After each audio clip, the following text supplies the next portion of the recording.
does my button look big in this? I'm Joe. Okay. Hello, I'm Joe. Just in case you didn't know which one to switch. So, AJAX applications, they're kind of all the rage these days. All the cool kids are doing it, you know, to impress the girls and all that stuff.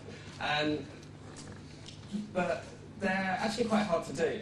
The web used to be really simple to test. Well, not really simple, but quite simple. You know, you could use things like HTTP unit. You could send an HTTP request, and you know, you'd just get a chunk of HTML back, a document. It was a fairly simple but effective model. AJAX changes that. There's so much stuff that happens now. So, you know, working in the browser, you've got things going on in the background. You've got asynchronous stuff. You've got timings. You've got widgets and the page updating itself dynamically. You're responding to user input. User input could be changing whilst data is streaming in from a remote server.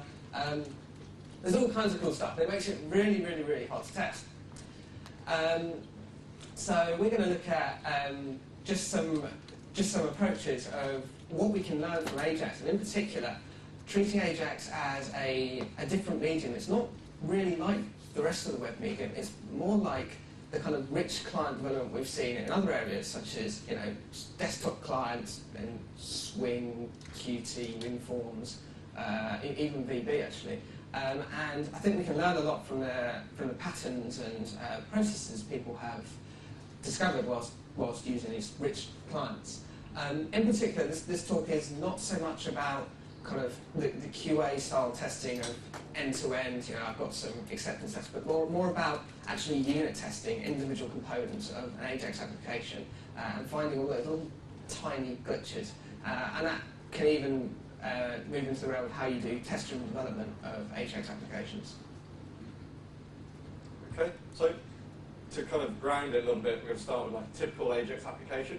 We've got a typical AJAX application that we wrote before, and then we're going to refactor it to kind of make it more testable, which we're going to take through the steps of refactoring and how you test each section. The key takeaway from this is there are parts of working with web apps and AJAX that just really are hard to test. So we're trying to take the complexity of the application away from the bits that are hard to test and to the bits that are easy to test. So let's look at the demonstration. This is our sample AJAX web application. It's great. It's an online web dictionary. You type in the word, and every time you type a letter, it goes off and it comes up, makes a round trip to the server, and it comes up with some suggestions for what word you might be trying to find the definition of. And then you click on a suggestion, and it goes and gives you the definition. Really simple. I might resign and try and make my fortune with that. It's genius. It really is. So it's really simple, but it demonstrates some of the building blocks of a typical web app. The user's typing stuff into the web form. That's firing off document events. Our application is responding to those, making some back-end requests, and then those responses are coming back, and we're manipulating the DOM to show the user the answers. So we'll have a quick look through at how this app works. Tell us how it works. I'll tell you how it works. So we've wired up an event to the input form. So you don't really need to be very familiar with JavaScript, but you've probably all seen this before. Every time the user hits a key, this function input change gets fired. And in this iteration, this first iteration, all the functionality is in this one function. Yeah, this function input change. So every time the user hits a key, we go off and we make a round trip to the server. And this all happens behind the scenes, this XML HTTP request. And we have a callback function. They get called when the server responds. And there's a bit omitted here, but obviously you check the state of the response. You parse the response, so you've got some JavaScript objects. And you just run through your list of suggested spellings, and you present them to the user by manipulating the DOM. So you can see here you've listed through all the results, and you create a bunch of list items to present them to the user. That's the list of words, list of spelling suggestions on the left-hand side. And then the last thing we need to do is we need to assign an event, another DOM event, to each one of those spelling suggestions. So when the user clicks on the spelling suggestion, we put the definition in the right-hand frame. So you can see here for each list item, for each spelling suggestion, we have a non-click function, and when the user clicks it, we just set the source to the right-hand frame. Dead simple, does the job. What do you think, Joe? That sucks. So it does suck. it's functional, but it's so tightly coupled there. Looking back at the code, we've got one big method. Inside the method, there's something that goes to the server, there's something that goes and manipulates the visual elements. There's potentially other bits of business logic, algorithms. It's really, really hard to test. I'd be ashamed if I'd written this in Java on the server side or something. You did write it, Joe. Okay, let's not go into that. Okay, so there's some things we can do to break it apart. So at the moment, there's pretty much no way of testing those little steps in isolation. The steps of talking to the server, the steps of how do we check that it displayed properly. Does it look okay? Does my button look big in this? Any algorithms?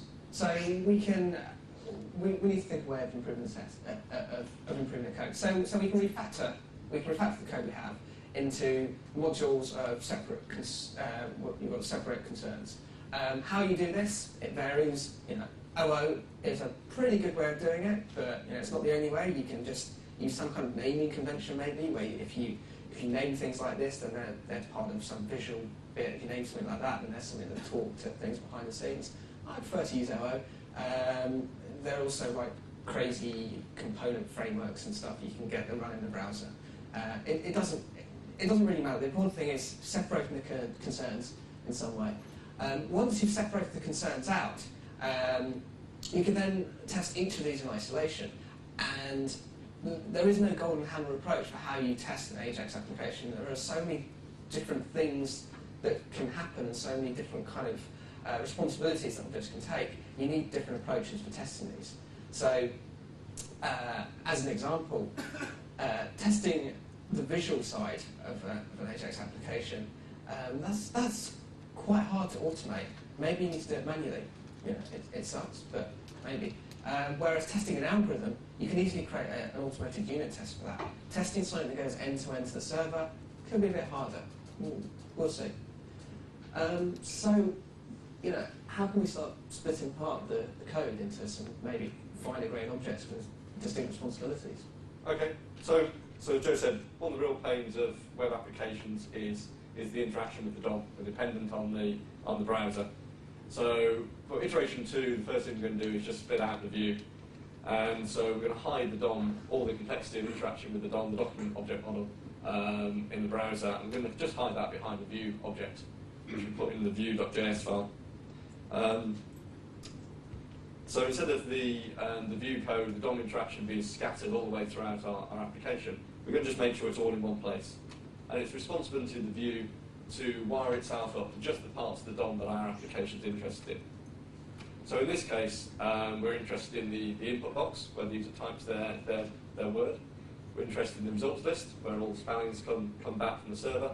And we're interested in the preview frame, where we can see the word definition. Now, in a more complex application, obviously this might be composed of many sub-blocks and other objects that represent different parts of the page. But for this particular app, that's all we need. So the view.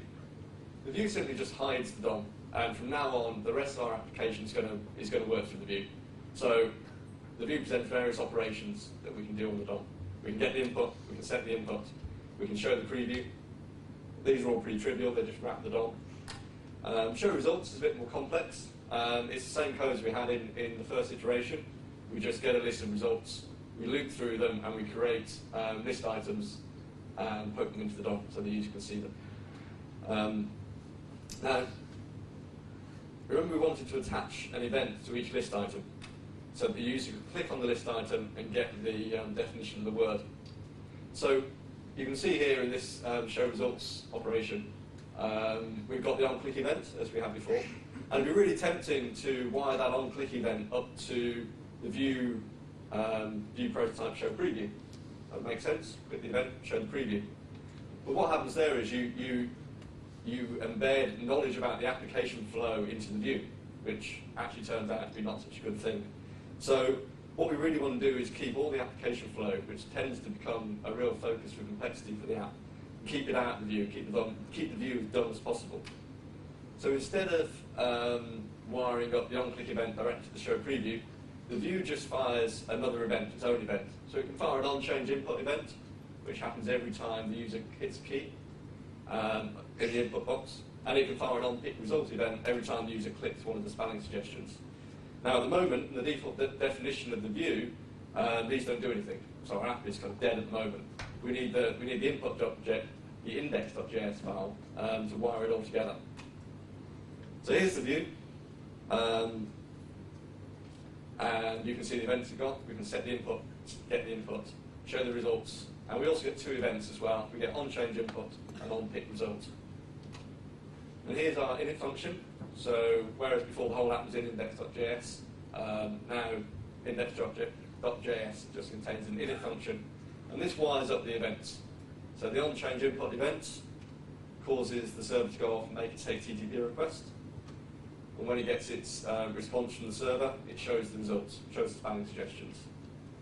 When the user clicks on a spelling suggestion, it's this index.js file that decides to show the preview. So you can see that the flow of the application is contained here, and the view knows nothing about the flow of the application. What do you think, Joe? That's quite good, actually. So one of the nice things about that is we've now split out an object with the responsibility of the view. The question is, how do we test that? Well, let's go on to the testing in a minute.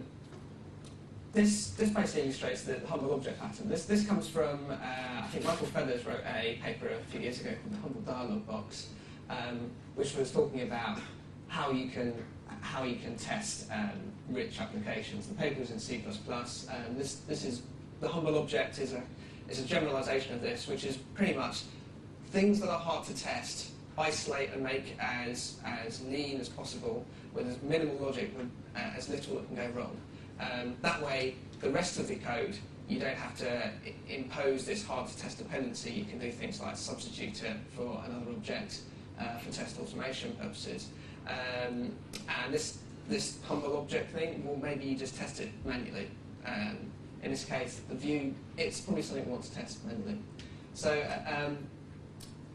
specific implementation of this is the passive view pattern. And the passive view is taken from model view controller, and so there's lots of variations of model view controller. And passive view basically is an approach where your view has almost no logic in it whatsoever. It's just purely, you have operations that show something to the user, and you have events when the user interacts with it in some way. But it doesn't have things like binding data to model objects and stuff like that, providing verification, all that stuff. There's an external controller that's responsible for receiving an event from the view, maybe doing something, and then telling the view to update itself in another way. So, how we can test the view?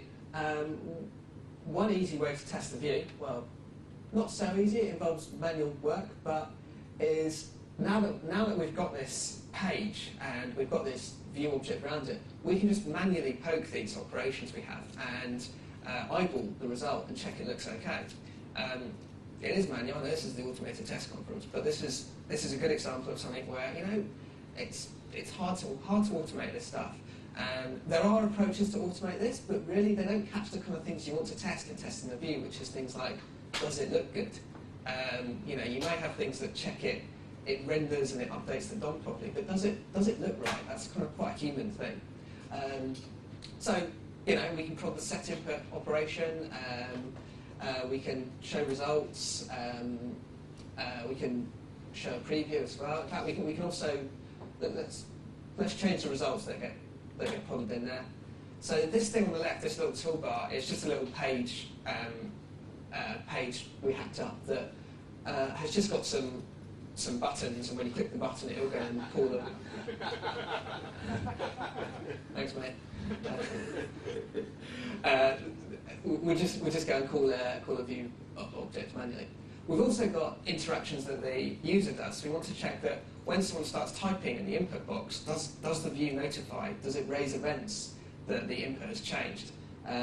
So we can see down there, yeah, when we do that, we see the right event. And when we click on a result, does it raise the pick result event? Yeah, it does. Unfortunately, the screen's too small, so it's scrolled off a bit there. So that's how we can test the view object. It's manual, but it's now isolated from the rest of our logic, and maybe we can test the rest of our logic in an automated manner. And we only really need to rerun these manual tests when something visual changes rather than when absolutely anything in the application changes. So you could just code this up yourself.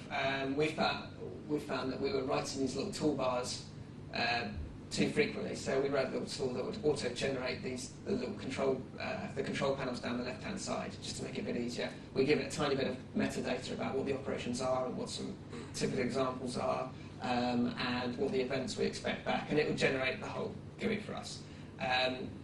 We don't want to focus too much on the tools here, because we were doing it manually before that, and it's just as effective, just a bit more work to be done. This is more about the process of how we can split these things out. Okay, so the key takeaway from that is that the view is hard to test. You can automate putting assertions on pixel distances, but actually what we found very effective was by keeping the view as dull as possible. You really want to eyeball it, and you want to sort of drive it steadily, and this tool is pretty handy for that. But it's not a complex thing, it's just a homegrown thing. The idea is, the take-home is to keep the view as simple as possible. So, how are we going to test the rest of the code? It's all still quite tightly coupled. What can we do about that? Good question, Joe. It's almost like I knew to ask it. So obviously requesting the data from the server is another responsibility, and we want to separate that out. That's pretty trivial. This is our index.js file as we had it before. You can see that whenever there's an on-change import request, whenever the user hits a key, we go off, we make our request to the server, we get the response back, we check the ready state, we pass the response, and then we send the results to the view object. And we just pull out the data source object, and it has one function called request, and it's responsible for the back-end request and the parsing and checking steady state. So now our index.js file, it gets an event, it makes a request, and then it shows results. So, this is startlingly familiar to you. This is basically just model view controller. So the index.js, we're going to rename it to make its role clear. We're just going to rejig things a little bit to get this straightened out. So the role of the controller is to plumb the view and the data source together in such a way that it encapsulates the flow of the application. Now the application flow tends to be where a lot of the complexity of the application goes. So if we can isolate this out from all the other concerns, this is the bit we're going to end up testing automatically, which we'll come on to a bit. So just to show you the structure with the controller, here's index.js, where originally all of the application was held. This is the view responsible for the interaction with the document model. The data source, just one method, makes a request to the back end. And here's the controller. And you can see that all that's in the controller now is the code necessary to plumb bits of the view together. So the on-change input event makes a request to the back end, and when it gets the response, it shows the results. And the on-pick result event causes the preview panel to be updated. That's really, really straightforward. But in a more complex app, you can imagine that a single user interaction, a single user event, say to change the view, can cause a whole cascade of other events to be fired, other back-end requests to go off, various parts of the page updating and causing other back-end requests. And it's a controller that's responsible for orchestrating all of this. And so the nice thing is, just to recap, this is where we started with iteration 1, and all of the applications in one function. You can see on the left-hand side in all the green, these are where DOM interactions happen in the code. And in the slightly browny colour, which is red on my screen, this is where all the back-end interactions happen. And you can see both sets are intermingled and scattered around the code. More importantly, what's not a DOM interaction and what's not a back-end interaction is application flow. It's the semantics of your application, it's the shape of your application. It's, I press this button and this sequence of events happens. And having those mixed up in your code makes them really, really hard to test. this is where we are in iteration 4. Index.js basically just creates a view, creates a data source and a controller, and it passes the view and the data source to the controller. Let's see this here. The view is where all the DOM interaction happens, the data source is where all the backend interaction happens, and the controller orchestrates all of these things, and in that way defines the application flow. Okay, so the controller is probably one of the most important parts of the application, and particularly as your application grows and gets more complex. In this scenario, it's a pretty simple thing, but we start having lots of widgets and data flowing back and forth. You know, let's say we're building an email client or something. It would get very, very complicated. So this is probably something that needs the most testing, and this is the kind of thing that changes the most rapidly as well. Usability tweaks, that kind of stuff, like, what happens if you just requested something and it's still pulling it down from the server, and then you cancel that operation and go and edit this checkbox, but this is disabled. Should that form be enabled? You know, there's all that kind of logic, and that's really the stuff that we want to be testing. So by pulling out the sort of the complicated bits, the view stuff, the actual communication with the server, we've got this bit in the middle, the controller, that is a lot more expressive now, and it is a lot easier to test. So how can we test it? Okay, so we're going to use just a unit testing framework here. We use JS Unit for the sake of an example. Again, that's just one of many unit testing frameworks we can use. And we're using a test double. So to test the controller, rather than passing in a real view and a real data source, we'll use a test double. A test double substitutes a real object for some kind of fake object for the sake of testing. So there's lots of types of test double. Mock objects are probably the most widely used, and stubs.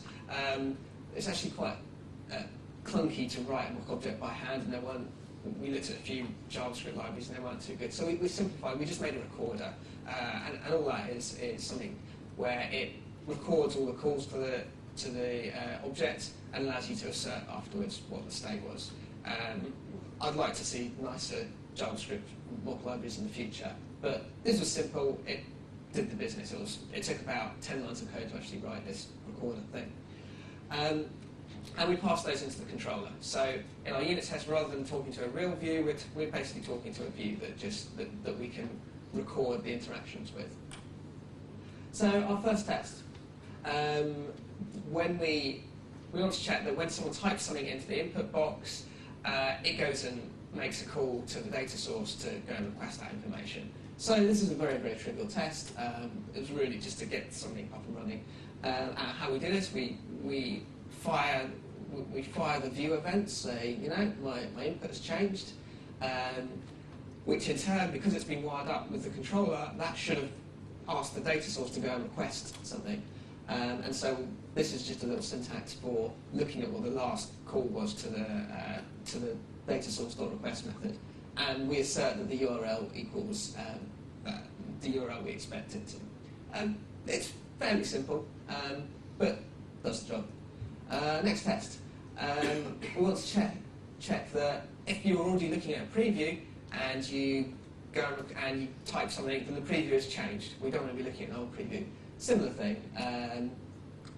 We check that the hide preview method wasn't called. Then we change the state of the view, and then we check that the hide preview method was called. And we can go on with a few more of these tests. We want to check that the show preview is shown when someone clicks on the results. Similar thing, we check that show preview wasn't called, we then pick something, we then check it was called, and we assert the value of the URL. It's what we'd expect it to be. In this case, it goes and does a call to Google with a particular query based on the input. One more. This one's a bit harder because it's actually testing some asynchronous logic. What we're doing here now is that when we make a request to the data source at some point in the future will return a response saying, okay, right, here's the data to insert into the list. Just because it's just because it's asynchronous when we interact with the data source in the real world, in our test it doesn't have to be, because we can fire off those events when we want them to happen. So this test is still lightning quick. So in this case, we change the input, we check that no results have come back, and then and then the callback that was passed into the show results. In the original JavaScript, we had a callback function that you pass in. We then manually invoke that with some data, and we check that when the response comes in from the callback, the show results has been called. And yeah, we can check what the results are, and we can go into checking that the view contains all the individual results. Maybe we do something in the controller like limit to just the first 10 results or sort them, and that's the kind of place where we can test that logic. So this demo is unfortunately not that interesting. Hopefully all you're going to see is a green bar, but this is just running the unit tests. Yay, automated. So we've actually automated the testing of a fairly hairy bit of the AJAX application, which is wiring up all the events and making sure they call back properly and checking the URLs and all that. And we're completely separated from the view layer and from the data source layer. Okay, so we've tested the view manually, we've tested the controller, automated. Data source, we could probably automate that. That's a simple one. It's not really a unit test, because we're actually, to test the data source's responsibility is to go and fetch data from the server. Not just fetch data from a server and bring it back in an appropriate format. You could do things like mocking out the XML HTTP object, but really there's probably little benefit in that. You're not going to find bugs, it's going to be quite awkward, and you're not really testing the responsibility of the object, which is to get data back from the server. So in this case, we can write this test where it actually really does hit the server. In a nutshell, I'll go through this line by line, but we make a request to a URL, and this is under the assumption that we know a particular URL will always return a stable set of data. Sometimes you come across tests. Let's say we were running a test against a search engine, for instance, and over time that search engine is going to change. We wouldn't want to put some results in there which we knew were going to change and create a brittle test. But we could set up the server to, on a particular URL, always return search results in a consistent way from a known search index or something. So that does the whole thing end to end. So we haven't really shown you anything new. We've shown you a model view controller pattern and a slight variation on it. What we've done is taken some of the lessons from GUI development, sort of in Java, Swing apps and VB apps, and applied it to an AJAX rich client. The key take-homes are that there are certain parts of interacting with AJAX, or writing AJAX applications, that are difficult to test, like the DOM interaction, the back-end interaction. But a good structuring your application the right way to keep those sections as simple as possible, so the manual tests you might have to do, or the potentially brittle tests you might have to do to those parts, are kept to a minimum, and crucially don't change that often, and pushing the complexity of your application into the controller, which is isolated from all the kind of the flaky bits, so you can automate that test, you can write lots of tests, and eventually become sort of test-driven when you're writing that section of the code. That can enable you to be able to automate lots of your tests, even in an AJAX app.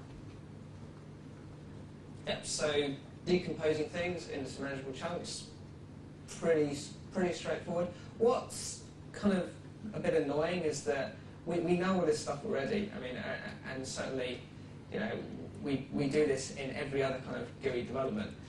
But when I came to first start doing AJAX, it's like, it's just JavaScript. Don't really take it seriously. Just wire up a little event in the HTML. And it's almost like a regress back to the VB days when you built a whole GUI by, right, first I'm going to draw a button, and then I'm going to put an on-click on the button, and then write 10,000 lines of code on the on-click thing.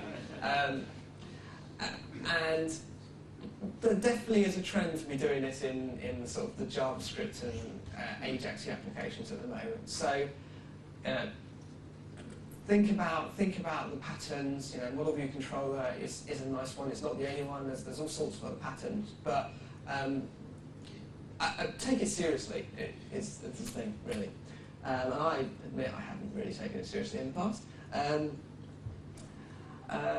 for the things, once you've broken it down into these things, you really want to minimise the behaviour of components that are awkward to test, like the view. I think the view is our most awkward component in that application. In other applications, you may have another particularly awkward thing. There are certain things like timing-related stuff. A lot of applications, particularly AJAX applications, have time-related things where you click on something, maybe you start uploading a file, and a little progress bar will come, and then after a while it'll time out and things like that. That's really, really hard to write automated tests for. But if you abstract out the bit that's actually doing the time-related stuff, you can pass in test doubles for the time stuff, like a mock clock or something like that, and automate that through just normal unit testing. Good. Links. You will be able to download the code samples, but not yet. Just send them in the follow-up email, hopefully. Any questions? Oh, sorry. Steve Lochran, HP. I think by not testing the view automatically, you're cheating, aren't you? Because you're basically saying, oh, that's too hard, we'll have people somewhere clicking reload. And I think you're right in that says, yes, you have to look at it and see if it's pretty, but you can automate the machines that looking at it say, yes, it's still pretty on 5 different web browsers and make sure the buttons haven't suddenly grown 4 times the length on Safari or something like that. Yeah, absolutely you can. And it's really just about it's about whether the effort is worth the value. In our application, you know what?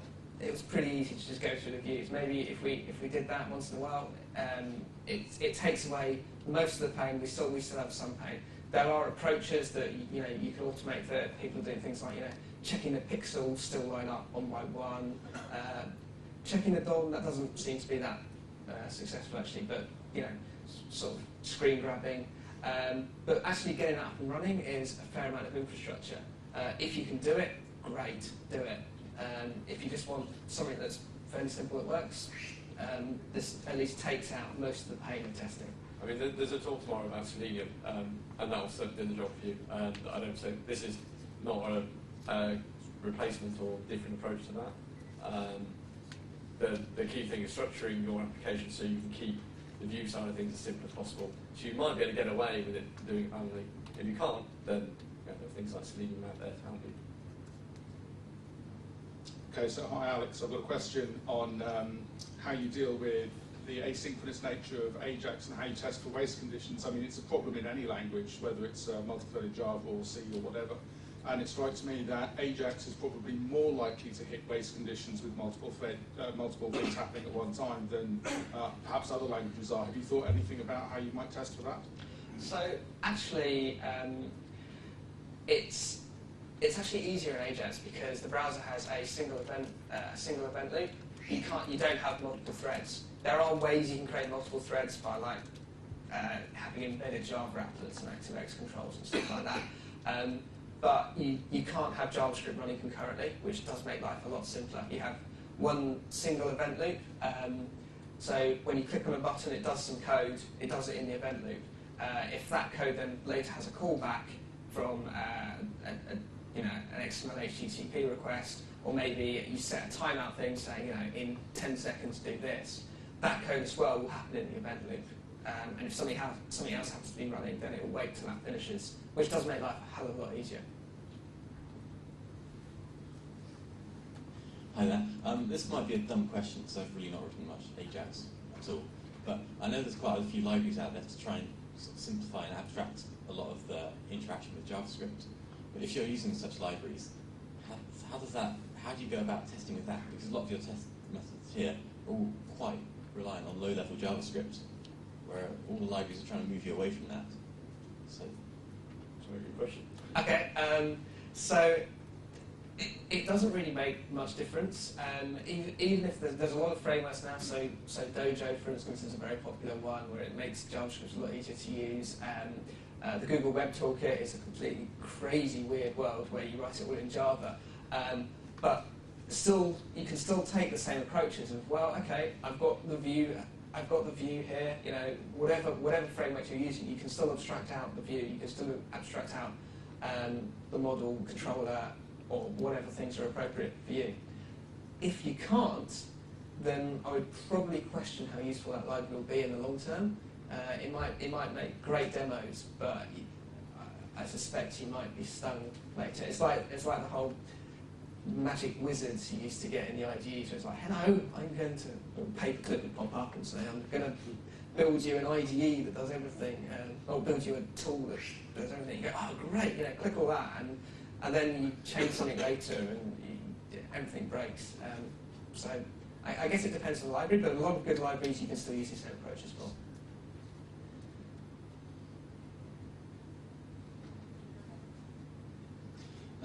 Anthony Marcano, Testing Reflections. Hey, we were told to. No slug. I was interested to watch your talk. I'm just curious to know, was it intentional that you demonstrated writing the code first and then the test second? Or... Yes. So, I'm just wondering, because you had an opportunity there perhaps to do a little TDD maybe. So, yeah, we thought about doing this test first. So actually, from this point onwards, now it's in a more testable state, we tend to do things test first.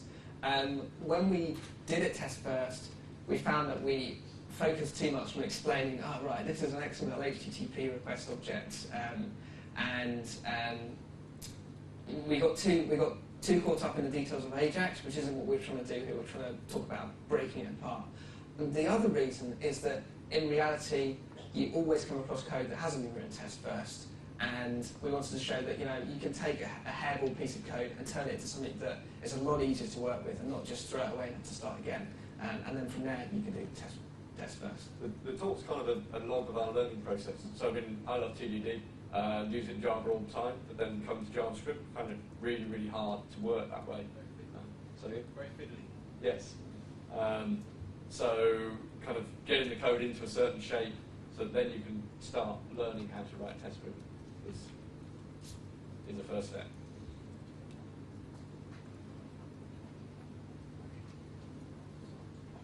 I have a question.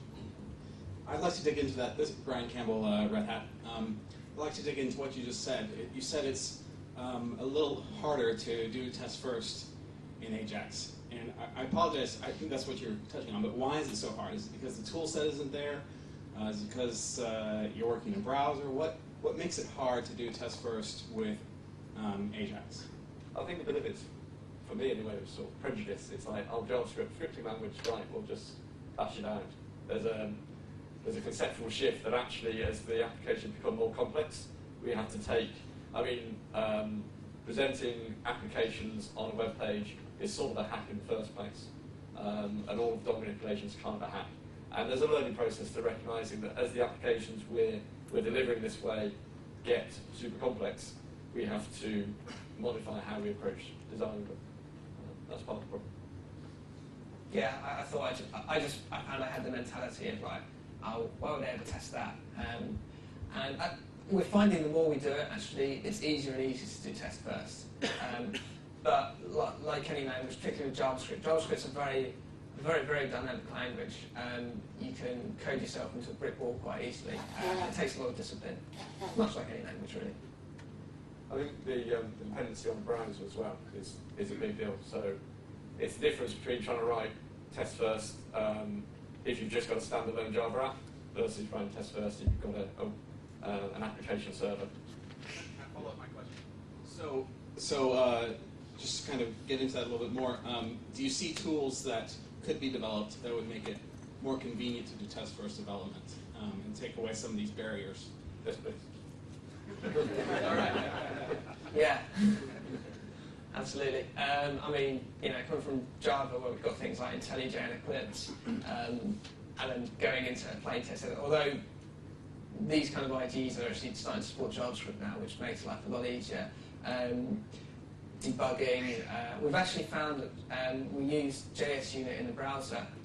In the example here, we're finding more and more that because the thing about JSUnit is it runs things in the browser, which is great, but looking at the controller now, which is where most of our logic will probably end up, There's no browser dependencies in there. It doesn't use XML HTTP. It doesn't use the DOM. So we do things like actually run the unit tests outside of the browser using things like the Rhino engine and other kind of JavaScript engines. Microsoft have got their script engine as well, which is a lot quicker, and it kind of enforces discipline of making sure that you really can't do browser-specific stuff in the right places, and you get a much faster turnaround time. Hi, Nat Price, European Head of Development at B13 Services. I noticed that your view was actually quite big and itself conflated a number of different concerns. So, like, you had the input box, you had the list, you had the. Do you find that it's useful to break the view up into different concerns and then maybe unit test some view components themselves? Yeah, I think the more complex page, you would the view would be components of various different components that worry about different parts of the page. Would you think it's worth actually unit testing those in the same way that you might unit test, say, swing widgets if you're running those? I think if there were non-visual parts of it, then probably would unit test it. Like if it had a sorting algorithm or something like that, then I'd break that out into another object and unit test that. In practice, I found I haven't really created automated tests for the visual side. If you want to keep the passive view model, you would hope not to have non-visual parts in the view, so it would be very hard to unit test it.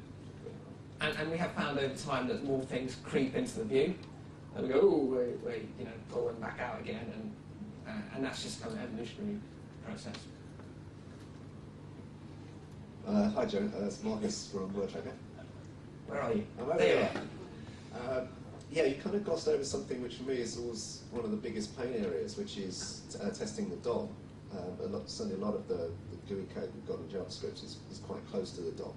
And have you made any progress in that? Have you found any good tools or any good approaches to dealing with that? No. I thought I'd ask. We've looked at lots of tools, and really the most effective is to try and keep the DOM stuff as simple as possible and do it manually. I'd love to see a tool, tool vendors find something that can help with this, but we haven't seen it yet. We do at least have some basic infrastructure where it's very easy for people to test on different browsers and different platforms and stuff. But it's okay. But it's not automated. Steve Lackner again. I know, move on. Have you ever actually thought about modifying Firefox to make it kind of a better test runner? And what would be other features for testing inside Firefox itself? Yeah, I mean, there's these things like there's the Venkman plugin, which is a pretty good JavaScript debugger that runs inside Firefox, and IE has got the script debugger. They do make life easier when they work, which is about half the time. Other than that, I mean, have you got anything in mind there? Well, I'm just thinking if one of the barriers is testing the view stuff, and if you use something like Dojo, you're relying on them having their tests, and they don't have any decent tests either. Talk to the Dojo people about how they automate their tests, and they run away. So it is a problem to say, could we modify Firefox to make it a better test, that you can then stick in some assertions about the state of the view or something like that? Probably.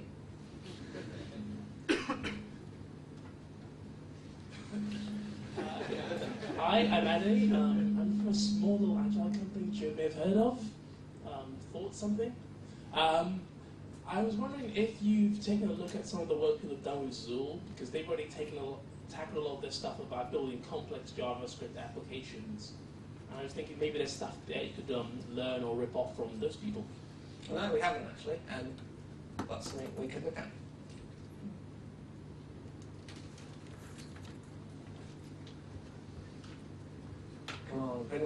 I think I'd just like to defend a little bit the not testing the view with the unit test. I think people sometimes forget that unit testing isn't the only way of testing things. You would hope that Selenium or something like that could be used in order to test the application fully from an end-to-end user perspective. And in those kinds of cases, it doesn't matter necessarily if your dumb view isn't unit tested, and really what you've been testing for is that HTML is formatted properly and your there's very small bits that you could test in the view in isolation if it is truly passive. Yeah, you can. I've found that to be, I mean, we tend to move, we started doing that for a while, and it tends to be quite brittle. Where we do things like, checking that when you click on something in the view, then it renders the exact amount of HTML, kind of like more that sort of regression test.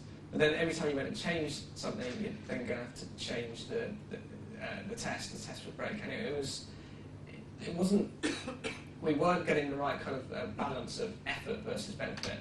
And it turns out that when you separate, even if you take a very, very complicated, rich GUI application, there's not that many things that actually happen on screen. You've got menus pop up, they hide. Most of the logic is the actual interaction you have with the application, like if you do things in a certain order, does that occur? And so there is a fairly low overhead in actually testing this manually. But I'd love to see better approaches to how we can automate the testing in the view. Julio from HP. Just a quick idea about what you were saying now is Steve suggested about Firefox.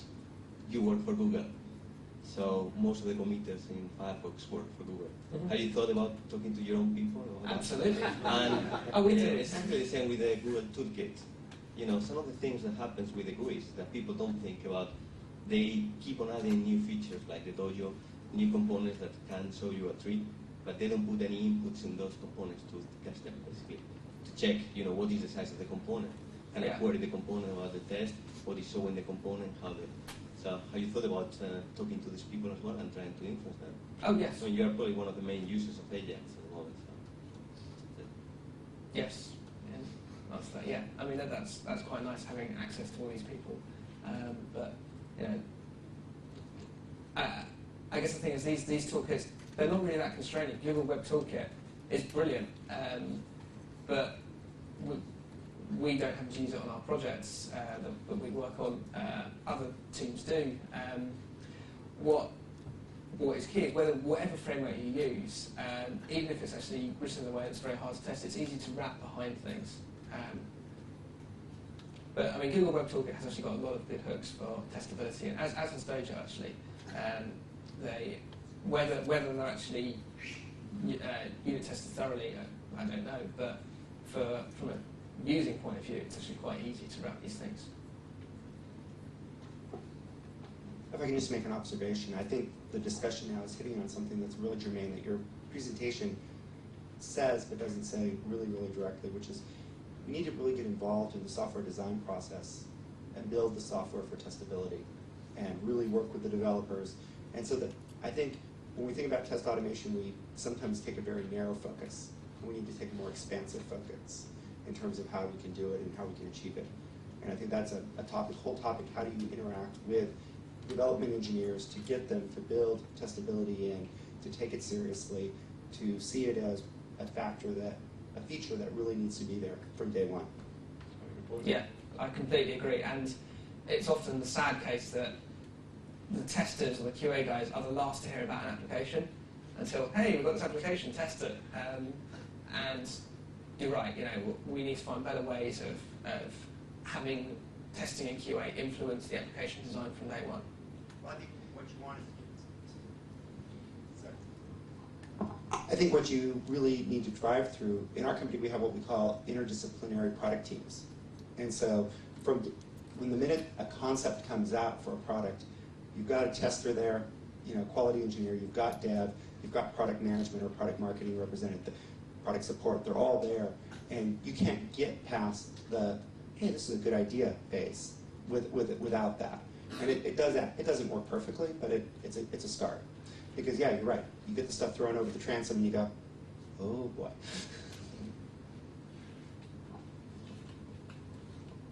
I hate to be a downer, but I was a bit disappointed because I had this vision in my mind that when Joe was going to talk about AJAX development, that he'd launch Firefox, it'd be a very funky Firefox sidebar that was basically IntelliJ style debugger and all these fancy features would be there.